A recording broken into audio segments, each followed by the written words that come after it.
guys, it's your boy Legendary E, and we are back here for another video. And since it is early on in July and the NBA bubble will be starting up at the end of this month, I just wanted to actually talk about the NBA bubble and some of the top teams for this season's restart. So if you guys enjoy this video, make sure you go ahead and like it up, and of course subscribe. Make sure you go ahead and share these videos and turn on post notifications if you guys want to see more of these NBA discussion videos. And as always, let me know what you guys think in the comment section below.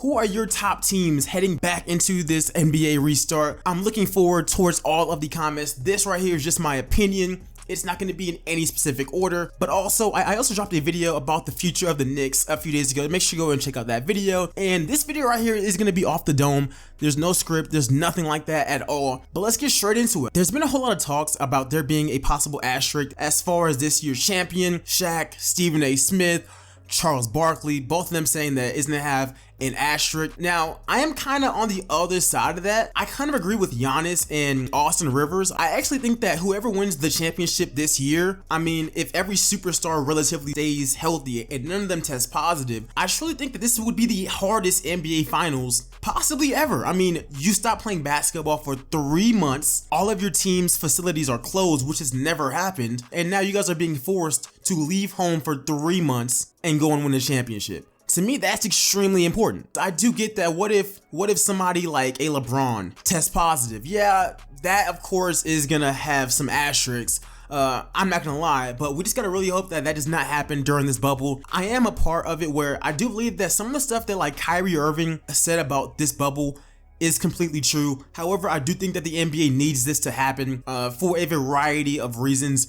Mainly financially. If they don't finish out this season, like they've already lost so much money, and this bubble itself costs 160 million. So if they're doing this, it's because they know that without this season, the salary cap over the next few seasons are going to be destroyed. So this season definitely has to happen. And look, just looking at some of the positive tests that we've actually seen, the Brooklyn Nets, I'm not gonna lie, Dinwiddie, you might as well not even play. That entire team is gone. Like, some of these teams are like, you guys being there, it's gonna be for like a week and then you guys are going home anyways. I do get that this bubble has a lot of questions, but let's just get straight into my top teams, because I think that the biggest team that could actually be winning a championship this season is the Clippers. I mean, I know that at this moment, the Lakers are the current favorite. Yeah, I've seen it. I've seen everybody on TV, everyone on Twitter saying that LeBron's about to get a championship, this, and the third. I hope you guys keep that same energy if he loses, because I know the narratives. We'll talk about that later on in the video whenever I talk about the Lakers. But the Clippers are a team where, for right now, Lou Will is still torn on if he's playing or not.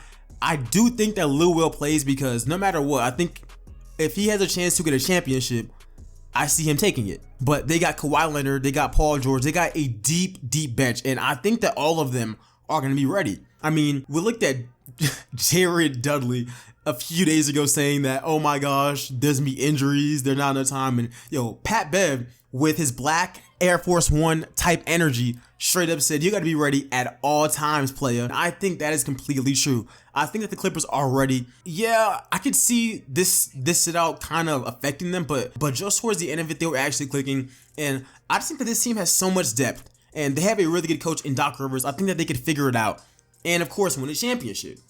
Another team will be the Los Angeles Lakers. And like I said before, I've seen everywhere how people are saying that they are favorites as far as the fans go. I am honestly in the middle. LeBron stans and LeBron haters, I can't stand either of them, because it's like, how do you hate on greatness? But I know two things happen if LeBron wins or lose. If LeBron wins, then his haters are gonna be like, well, who did he exactly play? And they're gonna take it through an entire roadmap. And if LeBron loses, his stands are going to say him and AD they missed 3 months, and they will pretty much denounce anybody who wins the actual championship. So personally, I don't think that the Lakers win this championship, but I also didn't see them winning it even during the regular season. I get that they have the #1 record in the West, but it's not by a large margin, and I do feel like more teams are just better equipped for the playoffs. And now they even lost Avery Bradley. Yeah, he's not the biggest piece of the puzzle at all, but he is still their starting point guard. So I do see some problems with that. But the Lakers obviously had to be on this list. I mean, they got LeBron, they got AD. I think that this team could actually make it really, really far in the playoffs. Another team that teams are disrespecting are the Rockets. I think that the Rockets have a really solid chance of winning a championship because this is a guard-dominated league, and you have 2 of the top 10 players in the NBA. Yes, I think Russell is a top 10 player, and I think Russell, at one point, he was overrated, but he slightly became underrated as more people started to hate on him and criticize him more.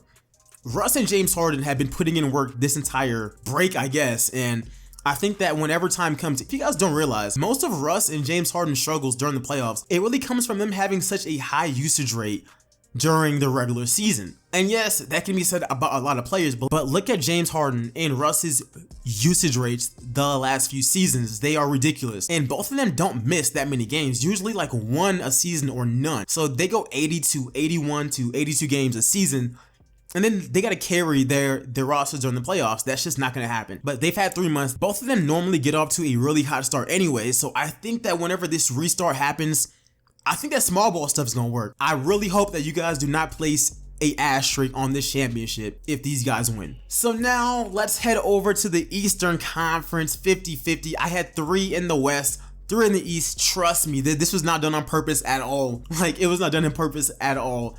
But the Boston Celtics, I think that they are a really good playoff favorite. I would not be shocked if they win the championship. As a matter of fact, they are actually my pick to make the NBA Finals. And I know that sounds crazy when you have Giannis and the Bucks, but I'll get to that later on. I think that the Celtics have the biggest chance of making it out of the East. I made a video a few days ago, I think it was like a week ago. It was talking about how the Celtics are the next dynasty of the NBA, and I explained so many of their strengths in that video, so make sure you go and check out that video. But they have Tatum, Brown, Kemba Walker, Marcus Smart. As a matter of fact, they are the only team right now that has no positive cases. I think that they are hungry. I think that all of them have been putting in work during this stop to the season, and I really think that they have a really good shot at winning their first championship. Next on this list is the Milwaukee Bucks. Now, I really like the Bucks because obviously they have Giannis. Giannis is about to win MVP and possibly Defensive Player of the Year, and we're not going to argue this. Giannis will be the MVP. My only problem with that is I don't know when they're doing the voting, and I know I'm getting sidetracked, but I hope that this little 3-month break does not make them forget of how Giannis was dominating the entire season. I like Giannis, Chris Middleton, Eric Bledsoe. They got a really good squad, and Coach Bud. However, I do see problems as they move forward throughout the playoffs. Still think that they have some weaknesses, but it would be insane to not include the team with the #1 record in the entire NBA on this list. So of course the Bucks are contenders, and if they win, I would still be happy because Giannis's legacy and just his ranking all time would shoot up probably into the top 25. So that would be a crazy sight to actually see. And the last team on this list I'm going to mention is the Philadelphia 76ers. Now, I do got to preface this by saying that I do think that the Sixers maybe have the lowest chance out of the guys that I've already listed and the teams that I've already listed. However, I know that they don't got the best record, but I think that Ben Simmons, for the first time, I can see him making tremendous improvement. They are still a matchup nightmare for a lot of teams out there, mainly because they got Ben Simmons running point at like 6'10", 6'11", and yeah, he can stretch the floor. My only problem with this team is that no point guard being 6'10" has won a championship since Magic. And matter of fact, no point guard not being able to really shoot like that has really won where they're the 1 or #2 option. I'm not sure, but I do think that defensively, this team is going to be a problem for a lot of teams. And I think that Joel Embiid and Ben Simmons together, Ben Simmons is a really good defender. He's probably going to be all defensive for his team. I think that he can lock up a lot of point guards. So I do have to put them on this list because I do think that overall, they are better than Toronto. I think that right now, Pascal Siakam is probably the best player on that team. And to me, he's not a star player.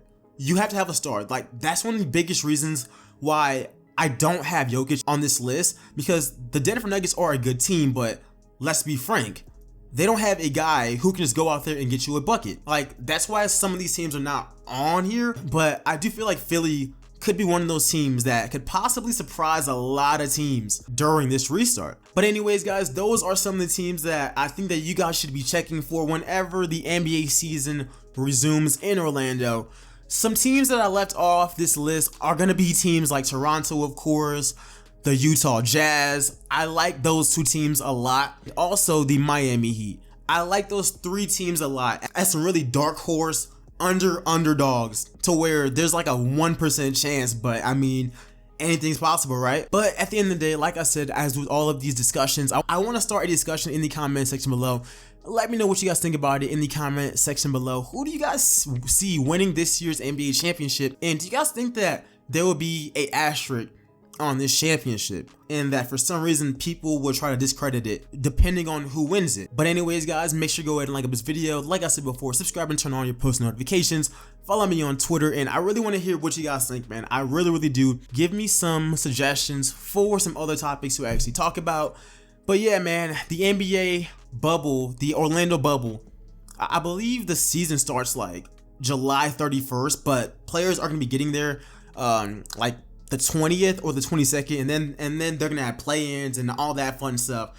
I can't wait. But anyways, guys, I'll see you guys in the next one. I'm out. Peace, y'all.